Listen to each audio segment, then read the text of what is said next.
Salutare și multă binecuvântare pentru toți, dragii mei! Iată, ne ajuns la psalmul cu numărul 7, același autor, numele lui David, să ascultăm ce vrea să ne vorbească.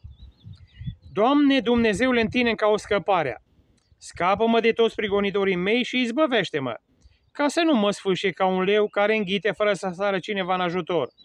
Doamne, Dumnezeule, dacă am făcut un astfel de rău, dacă este fără de lege pe mâinile mele, dacă am răsplătit cu rău pe cel care trăia în pace cu mine și n-am izbăvit pe cel ce mă asuprea fără temei, atunci să mă urmărească vrăjmașul și să mă ajungă, să-mi calce viața la pământ și slava mea în pulbere să mi-o arunce.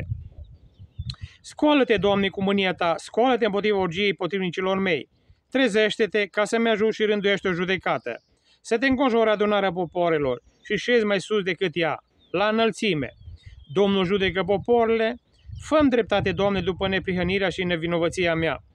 Ah, pune odată capăt răutăților răi și întărește pe cel neprihănit.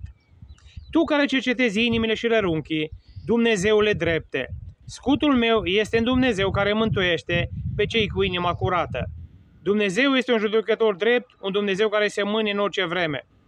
Dacă ce rău nu se întoarce la Dumnezeu, Dumnezeu își ascute sabia, își încordează arcul și lochește. Îndreaptă asupra lui săgeți omorâtoare și aruncă săgeți arzătoare. Iată că ce rău pregătește răul, zămislește fără de legea și naște înșelăciunea. Face o groapă, o sapă și tot el cade în groapa pe care a făcut-o. Fără de legea pe care a urzit-o se întoarce asupra capului lui și sâlnicia pe care a făcut-o se pogoară înapoi pe țeasta capului lui. Eu voi lăuda pe Domnul pentru dreptatea lui și voi cânta numele Domnului, numele celui preanalt. Amin.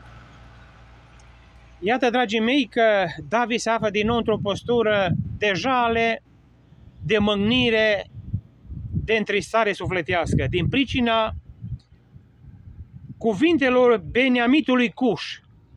Nu știu cine este acest Beniamitul Cuș, dar el probabil a mers cu cuvinte grosolane, cu cuvinte josnice, cu cuvinte de acuzare la adresa lui David în fața împăratului Saul.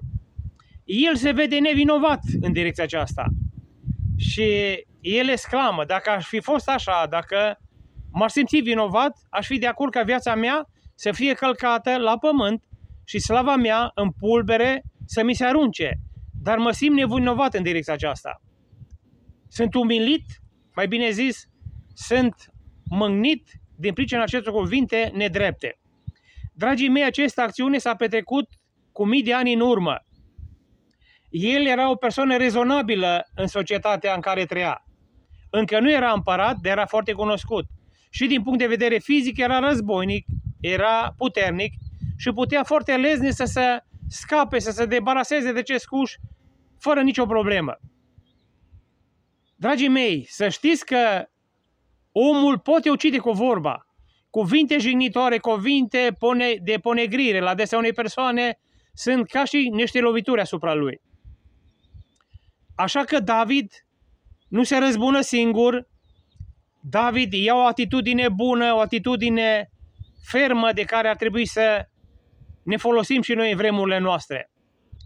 Și cu orice problemă, mică sau mare, cu orice necaz, minor sau major, mergem înaintea Domnului, îl aducem la cunoștința Domnului și nu înaintea oamenilor.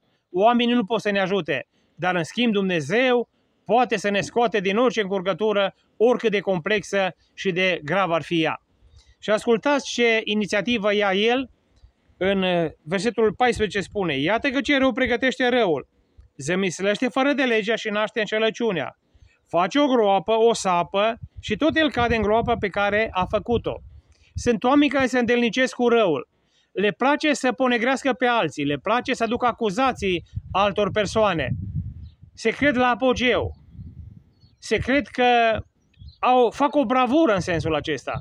Dar se poate ca la urmă ei, în groapa pe care a pregătit-o, să cade ei însăși și să se petreacă asemenea lucruri cu ei.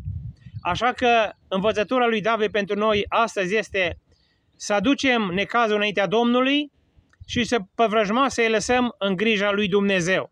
El se va ocupa de toate lucrurile, noi într-o liniște deplină să trăim în preajma lui Dumnezeu, să trăim frumos, să trăim iubindu-ne cum ne-a învățat Domnul pe vrăjmașii noștri, să avem compasiune față de cei păcătoși și în toate să vedem slava lui Dumnezeu la lucru. Așa că Domnul să ne dea multă putere pentru toți ca să trăim cum ne-a învățat David, cum ne învață cuvântul și în felul acesta vom fi mult, mult binecuvântați. Amin.